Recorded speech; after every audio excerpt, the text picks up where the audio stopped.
পঞ্চায়েত নির্বাচনের আগে ফের অশান্ত মুর্শিদাবাদ। বেলডাঙ্গায় বোমা বাঁধার কাজ চলার সময় মৃত্যু এক যুবকের। মৃতের নাম আলিম শেখ। ভোটের সময় এলাকায় সন্ত্রাস তৈরির উদ্দেশ্যে ওই বোমা তৈরি হচ্ছিল বলেই দাবি এলাকাবাসীর। পঞ্চায়েত ভোটের আগে ফের উত্তেজনা, বোমা বাঁধতে গিয়ে ফের বিস্ফোরণ। মুর্শিদাবাদের রানীনগরের পর এবার বেলডাঙ্গায় বোমা বাঁধার সময় বিস্ফোরণে মৃত্যু এক যুবকের।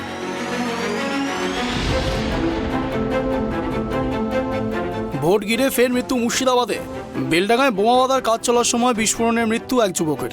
মৃতের নাম আলিম শেখ। বিস্ফোরণের শব্দ পেয়ে স্থানীয়রা ঘটনাস্থলে ঘরে রক্তাক্ত অবস্থায় আলিম শেখকে উদ্ধার করে হাসপাতালে পাঠায় এবং হাসপাতালে মৃত্যু হয় তার। জানা গিয়েছে মৃত আলিম শেখ মুর্শিদাবাদের বেলডাঙ্গায় কাপসাডাঙ্গার বাসিন্দা। বেলডাঙ্গা থানার মজ্জেমপুর এলাকার ঘটনা। ঘটনাস্থল থেকে 20টি বোমা উদ্ধার। স্থানীয়দের দাবি, শনিবার সকাল থেকে মজ্জেমপুর এলাকার একটি পাটের জমিতে বোমা বাঁধছিল বেশ কয়েকজন দুষ্কৃতী। সেই সময় হঠাৎ করে বিস্ফোরণ হয়। এলাকার লোকজন বিকট শব্দ শুনে আতঙ্কিত হয়ে পড়ে। খবর পেয়ে আসে বেলডাঙ্গা থানার পুলিশ। রক্তাক্ত অবস্থায় উদ্ধার করা হয় এক দুষ্কৃতীকে। ভোটের সময় এলাকায় সন্ত্রাস করার উদ্দেশ্যে ওই বোমা তৈরি হচ্ছিল বলে মনে করছে এলাকাবাসীরা। স্থানীয়দের দাবি, ভোটের আগে এলাকায় সন্ত্রাস ছড়ানোর উদ্দেশ্যে বোমা বাঁধার কাজ চলছিল। 2018 সালে রক্তক্ষয়ী পঞ্চায়েত নির্বাচনের স্মৃতি এখনও তাজা রাজ্যবাসীর মনে।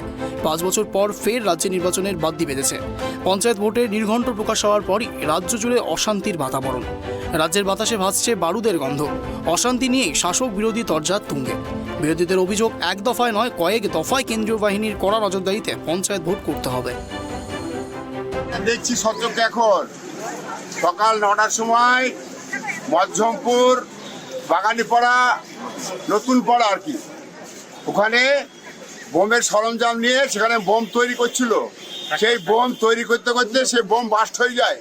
বোমের যা ধর্ম সেটা পালন করেছে। সেই ধর্মে পালন করতে গিয়ে যারা বাঁচছিল তারা একজন দেখছি বেলডাঙ্গা থানায়, বেলডাঙ্গা হসপিটালে মরা মৃত্যু অবস্থায় পুলিশ সেখানে উদ্ধার করে নিয়ে এসছে। যদিও শাসক দলের দাবি, রাজ্যের কয়েকটা বুথে বিচ্ছিন্ন অশান্তি ঘটনা ঘটেছে, বাকি সব শান্তিপূর্ণই রয়েছে। বিরোধীরা সরকারকে বদনাম করার চেষ্টা করছে। এটা কিন্তু 18 সালে হয়নি এবং আমরা চেষ্টা করছি যে সুস্থভাবে নমিনেশন হোক, ভোট হোক, এবং সেই দিকে আছে। আমরা প্রশাসনকে আমরা সেইভাবেই আমরা বার্তা দিয়ে রেখেছি এবং যদি কেউ কোনো ঘটনা ঘটিয়ে থাকে তার জন্য পুলিশ আছে, উপযুক্ত শাস্তি পাবে।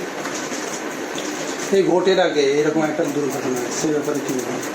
দেখুন, দুর্ঘটনা পঞ্চায়েত ভোট মানেই তো মুর্শিদাবাদের আগে যেভাবে হতো তার থেকে তো আপনি বেলডাঙ্গাটা ভাবুন যে আগে কী ধরনের ভোট হতো বেলডাঙ্গায়। সেখান থেকে তো অনেক শান্তিপূর্ণ। আপনারা তো সাংবাদিক আছেন, দীর্ঘদিন ধরে সাংবাদিকতা করছেন। আপনারা এত শান্তিপূর্ণ নমিনেশন দেখেছেন কি আগে? নিশ্চয়ই দেখেননি। স্বাভাবিকভাবে আমরা এখনও বলছি যে আমরা শান্তিপূর্ণভাবে ভোট বেলডাঙ্গায় করাবো।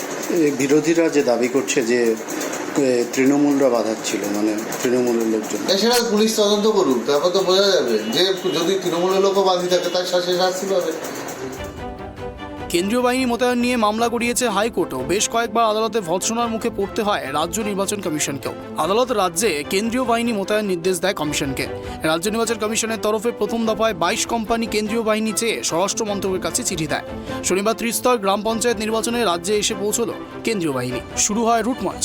এরপরেও পঞ্চায়েত ভোট ঘিরে রাজ্য জুড়ে সন্ত্রাস অব্যাহত। নির্বাচনী অশান্তিতে ইতিমধ্যে মৃত্যু হয়েছে 10 জনের মতো। রাজ্যের বিভিন্ন জেলা থেকে প্রতিদিন বোমা উদ্ধার হচ্ছে। এদিন বীরভূমের মারগ্রামের বাহিরগোড়া গ্রামে হানা দিয়ে 20টি তাজা বোমা উদ্ধার করে পুলিশ। এই সঙ্গে উদ্ধার হয়েছে বোমা তৈরির বিভিন্ন উপকরণও। ঘটনায় গ্রাম পঞ্চায়েতের কংগ্রেস প্রার্থী সহ 5 জনকে গ্রেপ্তার করেছে পুলিশ।